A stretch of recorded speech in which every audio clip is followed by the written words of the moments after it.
ಈಗ ರಾಜ್ಯಪಾಲರು ಏಕಪಕ್ಷೀಯವಾಗಿ ತೀರ್ಮಾನ ತಗೊಂಡಿದ್ದಾರೆ. ಅವರು ಯಾರೋ ಒಬ್ಬ ದೂರು ಕೊಟ್ಟ ಅನ್ನೋದನ್ನು ಅದನ್ನೇ ಆಧಾರ ಇಟ್ಕೊಂಡು ಪ್ರಾಸಿಕ್ಯೂಷನ್ಗೆ ಅವರು ಅನುಮತಿ ಕೊಟ್ಟಿದ್ದಾರೆ. ಅವರು ಅದನ್ನು ವಿಚಾರಣೆ ಮಾಡಬೇಕಾಗ್ತೀವಿ. ಕೊಟ್ಟಿರ್ತಕ್ಕಂಥ ದೂರಲ್ಲಿ ಸತ್ಯ ಇದೆಯಾ ಸುಳ್ಳಿದೆಯಾ ಅಂತೇಳಿ ವಿಚಾರಣೆ ಮಾಡ್ತಕ್ಕಂಥ ಕೆಲಸನೂ ಮಾಡಿಲ್ಲ ಅವರು. ಅದರ ವಿರುದ್ಧ ನಮ್ಮ ಸರ್ಕಾರ, ನಾವು ಸರ್ಕಾರದವರು ನಮಗೆಲ್ಲ ಕ್ಯಾಬಿನೆಟಲ್ಲೂ ವಿಚಾರ ಮಾಡಿದ್ದಾರೆ, ಮುಖ್ಯಮಂತ್ರಿಗಳು ಪತ್ರ ಬರೆದಿದ್ದಾರೆ. ವಾಸ್ತವ ಏನು ಅಂತೇಳಿ ಅದನ್ನೆಲ್ಲ ಗಮನಿಸಿ ಅವರು ತೀರ್ಮಾನ ಕೊಡಬೇಕಾಗಿತ್ತು. ಕ್ಯಾಬಿನೆಟಲ್ಲಿ ಏನು ಹೇಳಿದ್ದಾರೆ, ಕ್ಯಾಬಿನೆಟ್ ಏನು ತೀರ್ಮಾನ ಮಾಡಿದೆ, ಮುಖ್ಯಮಂತ್ರಿಗಳು ಅವರು ಏನು ಉತ್ತರ ಕೊಟ್ಟಿದ್ದಾರೆ, ಇದನ್ನೆಲ್ಲ ಅವ್ರು ನೋಡಿ ತೀರ್ಮಾನ ತಗೋಬೇಕಾಗಿತ್ತು ಅಂತ ನಮ್ಮ ಅಭಿಪ್ರಾಯ.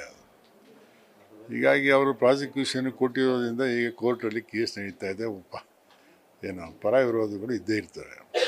ಆದರೆ ವಾಸ್ತವ ಏನು ಅಂಥೇಳಿ ಅವರು ಯೋಚನೆ ಮಾಡಿ ತೀರ್ಪು ಕೊಟ್ಟಿದ್ದು ಸರಿಯಲ್ಲ ಅಂಥೇಳಿ ನಾವು ರಾಜ್ಯಪಾಲರ ವಿರುದ್ಧ ನಮ್ಮ ಆರೋಪ ಇದೆ. ಮತ್ತು ಹಿಂದೆ ಹಳೆಯ ಕೇಸ್ಗಳು ಏನಿತ್ತವಲ್ಲ, ಯಾರ್ಯಾರ ಮೇಲೆ, ಈಗ ಕುಮಾರಸ್ವಾಮಿ ಅವ್ರ ಮೇಲೆ, ಜಲ್ಲೆ ಅವ್ರ ಮೇಲೆ, ನಿರಾಣಿಯವ್ರ ಮೇಲೆ, ಆಮೇಲೆ ನಮ್ಮ ಗಣಿ ಜಗದೀಶ್ ರೆಡ್ಡಿ, ಜನಾರ್ದನ್ ರೆಡ್ಡಿ ಇವರೆಲ್ಲ ಹಳೆ ಕೇಸ್ಗಳು ಪೆಂಡಿಂಗ್ ಇದ್ದಾವೆ. ಒಂದು ವರ್ಷದಿಂದ ಪೆಂಡಿಂಗ್ ಇದ್ದಾರೆ. ಅದನ್ನೆಲ್ಲ ಇಟ್ಟು ಅವರೆಲ್ಲ ಈಗ ಅನುಮತಿ ಕೇಳಿದ್ದಾರೆ. ಅವರು ಎನ್ಕ್ವೈರಿ ಮಾಡಿ ಇವ್ರ ಮೇಲೆ ನಾವು ಅನುಮತಿ ಕೊಡಿ, ಇವ್ರ ಮೇಲೆ ನಾವು ಪ್ರಾಸಿಕ್ಯೂಷನ್ಗೆ ಅಂತೇಳಿ ಲೋಕಾಯುಕ್ತರು ಪೊಲೀಸ್ನವರೆಲ್ಲ ಅನುಮತಿ ಕೇಳಿದ್ದಾರೆ. ಅದನ್ನು ಪೆಂಡಿಂಗ್ ಇಟ್ಕೊಂಡು ಬರೀ ದೂರ ಮೇಲೆ ಇವ್ರನ್ನ ಪ್ರಾಸಿಕ್ಯೂಷನ್ ಕೊಟ್ಟಿದ್ದು. ಅದ್ರ ವಿರುದ್ಧ ನಾವು ಸ್ಟ್ರೈಕ್ ಮಾಡ್ತಾಯಿದ್ವಿ. ಅದನ್ನು ಅವ್ರನ್ನ ಎಲ್ಲ ಯಾರ್ಯಾರು ಅವ್ರದ್ದು ಎಲ್ಲ ನೀವು ಎನ್ಕ್ವೈರಿಗೆ ಹಾಕಿ ಅಂತೇಳಿ ಅವ್ರಿಗೂ ಪ್ರಾಸಿಕ್ಯೂಷನ್ಗೆ ಆರ್ಡ್ರ್ ಕೊಡಿ ಅಂತೇಳಿ ರಾಜಭವನ ಚಲೋ ಅನ್ನೋ ಕಾರ್ಯಕ್ರಮವನ್ನು ಹಮ್ಮಿಕೊಂಡಿದ್ದೆ ನಮ್ಮ ಪಕ್ಷದ ವತಿಯಿಂದ. ಸರ್, ಇದು ಒಂದು ರೀತಿ ರಾಜಭವನ ದುರ್ಬಳಕೆ ಆಗ್ತಿದೆ ಅನ್ನುವಂಥದ್ದು ರೀತಿಯಲ್ಲಿ ಖಂಡಿತ. ಈಗ ಯಾರೇ ಆದರೂ ಅಧಿಕಾರದಲ್ಲಿರ್ತಕ್ಕಂಥವರು ಕಾನ್ಸ್ಟಿಟ್ಯೂಷನ್ಗೆ ಅವರು ಸಂವಿಧಾನ ರಕ್ಷಣೆ ಮಾಡ್ತಕ್ಕಂಥವರೇ ಸಂವಿಧಾನ ವಿರುದ್ಧವಾಗಿ ಕೆಲಸ ಮಾಡಿದ್ರೆ ಏನು ಅದಕ್ಕೆ ಸರಿ? ಅದು ಸಂವಿಧಾನಬದ್ಧವಾಗಿ ಕೆಲಸ ಮಾಡಬೇಕಲ್ವೇ? ತಪ್ಪು ಮಾಡಿದ್ರು ಶಿಕ್ಷೆ ಆಗಲಿ. ಈಗ ಸಿದ್ದರಾಮಯ್ಯನವ್ರು ತಪ್ಪಿದವ್ರು ಶಿಕ್ಷೆ ಆಗಲಿ, ಅದು ಬೇರೆ ವಿಚಾರ. ಬಟ್ ಕರೆಕ್ಟ್ ಎನ್ಕ್ವೈರಿ ಮಾಡಬೇಕು. ಸತ್ಯ ಏನು ಇದರಲ್ಲಿ ಏನು ಅಂತ ನೋಡ್ಬೇಕಲ್ಲ. ಅದು ನೋಡಿದ್ರೆ ಸುಮ್ಮನೆ ಏಕಾಏಕಿ ಆರೋಪ ಅವ್ರಿಗೆ ಆ ಪ್ರಾಸಿಕ್ಯೂಷನ್ ಕೊಟ್ಟಿದ್ದು ತಪ್ಪು ಅಂತೇಳಿ ಅಧಿಕಾರ ದುರ್ಬಳಕೆ ಅಲ್ವೇ ಇದು? ಏನೋ ಅದರಿಂದ ನಾಳೆ ನಾವು ಸಹ ಸ್ಟ್ರೈಕ್ ಮಾಡ್ತೇವೆ. ಯಾರ್ಯಾರಿಗೆ ಪ್ರಾಸಿಕ್ಯೂಷನ್ಗೆ ನಮಗೆ ಅನುಮತಿ ಕೊಡಿ ಅಂತ ಕೇಳಿದಾರಲ್ಲ, ಫಸ್ಟ್ ಅವ್ರದ್ದು ಕೊಡಬೇಕು ಅವರು.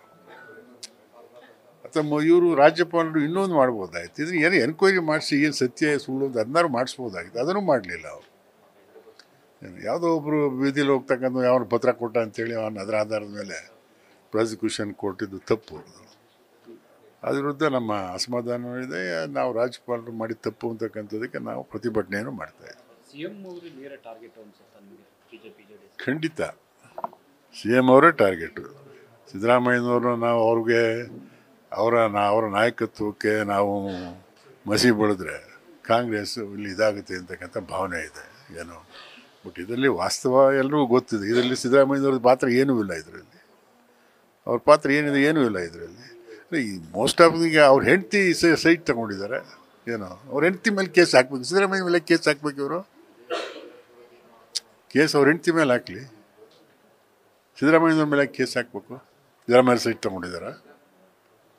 ಅವ್ರ ಹೆಂಡತಿಗೆ ಅವ್ರ ಫ್ಯಾಮಿಲಿಯವರು ಬುಳವಳಿಯಾಗಿ ಕೊಟ್ಟಿದ್ದಾರೆ. ಅದರಲ್ಲಿ ತಪ್ಪ ರೈಟ ಅಂತ ಹುಡುಕ್ಬೇಕೆ ಹೊರತು ಸಿದ್ದರಾಮಯ್ಯನ ವೈದ್ಯ ಟಾರ್ಗೆಟಿಂಗ್ ಸಿದ್ದರಾಮಯ್ಯ ಅದು ಯೋಚನೆ ಮಾಡ್ಬೇಕಲ್ಲ. ಸಿದ್ದರಾಮಯ್ಯ ಏನು ಸೈಟ್ ಬರ್ಸ್ಕೊಂಡಿಲ್ವಲ್ಲ, ವೈದ್ಯ ಟಾರ್ಗೆಟಿಂಗ್ ಸಿದ್ದರಾಮಯ್ಯ ಅನ್ನೋದು ಪ್ರಶ್ನೆ ಅಲ್ವೇ ಇಲ್ಲಿ? ಇದನ್ನೇ ಗೊತ್ತಾಗುತ್ತೆ. ಉದ್ದೇಶಪೂರ್ವಕವಾಗಿ ಇದನ್ನು ಮಾಡ್ತಾ ಇದ್ದಾರೆ. ಕೈ ಜೋಡಿಸಿ ಸಿದ್ದರಾಮಯ್ಯನ ಆ ಮುಖಕ್ಕೆ ಬಸಿ ಬೆಳಿಬೇಕು, ಅವ್ರ ವ್ಯಕ್ತಿತ್ವಕ್ಕೆ ಧಕ್ಕೆ ತರಬೇಕು ಅಂತಕ್ಕಂಥ ಷಡ್ಯಂತ್ರ ಇದರಲ್ಲಿದೆ. ಈಗ ಕಾನೂನು ಹೋರಾಟ ನಡೀತಾ ಇದೆ. ಈಗ ಏನೋ ರಾಜ್ಯಪಾಲರು ಒಂದು ಹೆಜ್ಜೆ ಮುಂದೆ ಇಟ್ಟಿದ್ದಾರೆ. ನಾವು ಕಾನೂನು ಹೋರಾಟ ಮಾಡ್ತಾ ಇದ್ದೀವಿ. ನೋಡೋಣ ಮುಂದೆ ಏನೇನಾಗುತ್ತೆ. ಖಂಡಿತ ಯಾರು ಮಾಡಲೇಬೇಕಲ್ಲ, ನಾವು ಹೋಗ್ಲೇಬೇಕಲ್ಲ. ಏನೋ ಸದ್ಯಕ್ಕೆ ಇಲ್ಲ ಸದ್ಯಕ್ಕೆ ಅದೇನಿಲ್ಲ. ನೋಡೋಣ ಮುಂದೆ ಏನಾಗುತ್ತೆ ಅಂತ.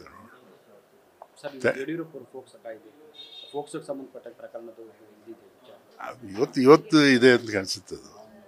ಈಗ ನೀವು ಪ್ರೋಕ್ಸೋಗೆ ಸಾಮಾನ್ಯವಾಗಿ ಜಾಮೀನು ಕೊಡೋದೇ ಇಲ್ಲ. ಈಗ ಅದೇ ಆಶ್ಚರ್ಯ, ಹೆಂಗೆ ಜಾಮೀನು ಕೊಟ್ಟರು ಅಂತೇಳಿ ಅವ್ರಿಗೆ. ಪ್ರೋಕ್ಸೋ ಕಾಯ್ದೆನಲ್ಲಿ ಜಾಮೀನು ಕೊಡೋಕ್ಕೆ ಅವಕಾಶನೇ ಇಲ್ಲ. ಅದು ಅವರು ಜಾಮೀನು ಕೊಟ್ಟಿದ್ದಾರೆ.